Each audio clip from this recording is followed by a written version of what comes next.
¿Alguna vez te has preguntado de dónde sale la idea de que las leyes provienen de Dios? Puede parecer exagerado, pero en realidad gran parte del pensamiento jurídico comenzó con esta creencia, que la justicia no solamente era humana, sino también divina.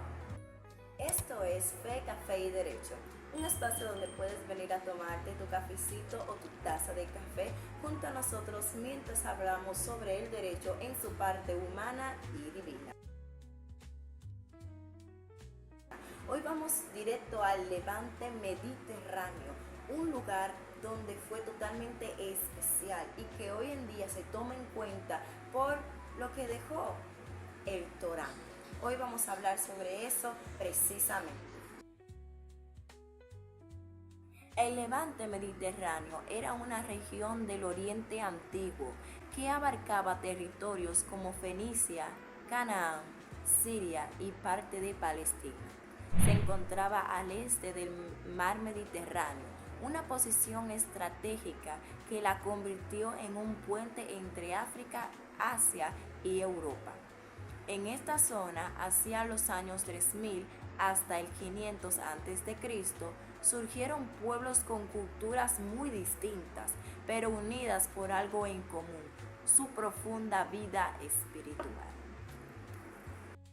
El estilo de vida de estas personas giraba en torno a la familia, la fe, la moral y por supuesto la comunidad.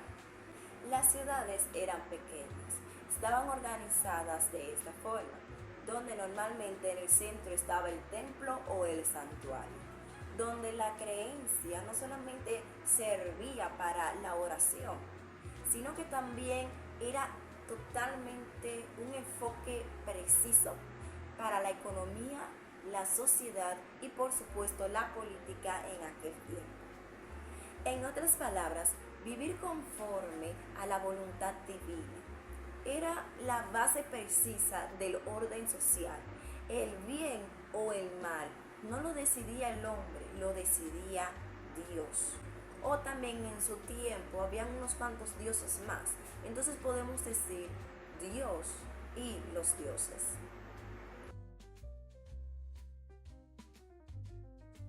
Entre los pueblos más representativos del Levante Mediterráneo en la Edad Media, tenemos principalmente a estos tres pueblos: hebreos, fenicios y cananeos. Cada uno tenía su forma distinta en cómo hacían sus políticas, economías y, por supuesto, la sociedad. Pero hay algo que en ellos tres coincidían bastante: de que la ley tenía que ser sagrada. Era algo intocable, algo divino, algo celestial. Mientras que en Mesopotamia las normas se originaban en el poder del rey, como en el famoso Código de Hammurabi. En el Levante la justicia se concebía como un reflejo del orden divino. Por ejemplo, los fenicios, conocidos por su comercio marítimo, aplicaban normas basadas en la palabra y la honestidad. Los cananeos realizaban sus prácticas con los ritos y sacrificios religiosos. Y los hebreos, entre los siglos XV y XVI, recuerden que estamos hablando antes de Cristo, así que los siglos van de delante hacia atrás. Entonces sería del siglo XV, podemos decir, al siglo VI aproximadamente. Fueron los que desarrollaron una concepción jurídica más estructurada y teológica. Desobedecer la ley de los hebreos, fenicios o cananenses era precisamente para ellos desobedecer al mismo Dios, donde ellos decían que el castigo más grande será el peso espiritual en el infierno que iban a vivir esas personas. Recuerden que esto es hablando teológicamente en su tiempo. Para ellos el peor castigo era la muerte, porque sabían a dónde iban a pertenecer después de ese suceso. El pueblo hebreo creía que las normas eran dadas por Dios a través de sus profetas y líderes, siendo Moisés el principal mediador.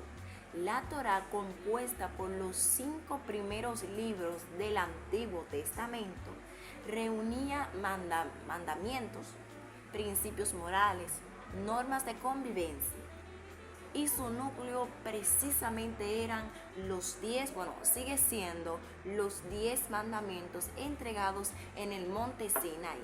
Y esto representaba una ley moral universal que sigue actuando en la actualidad, que sigue presente. Lo revolucionario es que esta ley no dependía de un gobernante, sino de una autoridad trascendente. El derecho pasó a ser una herramienta de poder, a ser un estilo de vida espiritual, y esto marcó un antes y un después en el estudio jurídico, donde no solamente vamos a ver el derecho como simplemente un sistema de normas, sino que también se convierte hasta en un pensamiento, hasta un conocimiento humano, y puede también ser alma, ser algo vivido. No solamente se utilizan las normas, los sistemas y se ejecutan, no, sino también que podemos tomar el derecho como un estilo de vida diario, en el enfoque espiritual y también en el enfoque humano. El legado del levante mediterráneo no quedó en la antigüedad. Su visión teocrática y moral influyó en el desarrollo del derecho occidental, especialmente a través del cristianismo. La idea de una ley natural escrita por Dios en el corazón del hombre proviene más del pensamiento hebreo. Y podemos ver esto también en que Roma, cuando adoptó el cristianismo en el siglo IV después de Cristo, podemos ver que también acogió estos pensamientos de que Dios se había puesto en el corazón del hombre para escribir estas leyes naturales de la divinidad de Dios. Más tarde, en la Edad Media, pensadores como Santo Tomás de Aquino retomaron esta enseñanza y la reinterpretaron como su famosa frase: la ley humana debe fundarse en la ley divina. En resumen, el Levante nos dejó una enseñanza muy grande sobre que el derecho no es solamente para utilizarlo en poder o en tomarlo para castigar a otros, sino que se convierte también en ética, en justicia y también razonamiento crítico personal sobre las cosas que nos pasan diariamente en la vida.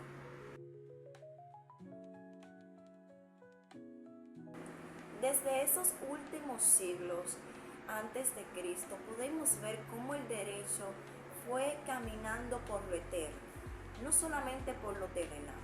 También podemos confirmar definitivamente de que en nuestro tiempo, en este siglo XXI, podemos ver que el derecho protege la dignidad humana y la justicia verdadera. No solamente podemos ver las cosas por un motivo propio, de utilizarlo a nuestro favor como personas. Wow, la ley esta puede pasarle esto a alguien y yo lo voy a utilizar para desgraciarle la vida. El derecho no es solamente esto, el derecho es más que eso. El derecho es Dios. Dios es derecho. Dios es ley. Dios lo es todo. Por eso yo personalmente creo profundamente en que la fe lo es todo. Por eso fe, café y derecho. Porque Dios es lo principal aquí. Entonces los dejo con esta pregunta reflexiva. ¿De qué servirían las leyes si perdieran el sentido moral y espiritual que las hicieron nacer? Quiero que reflexionen en esto y quiero saber en los comentarios qué ustedes opinan de esta pregunta tan reflexiva. Entonces ya ustedes saben, espero volverlos a ver próximamente y recuerden, entre códigos y convicciones que tu fe sea tu mejor argumento. Nos escuchamos en el próximo café.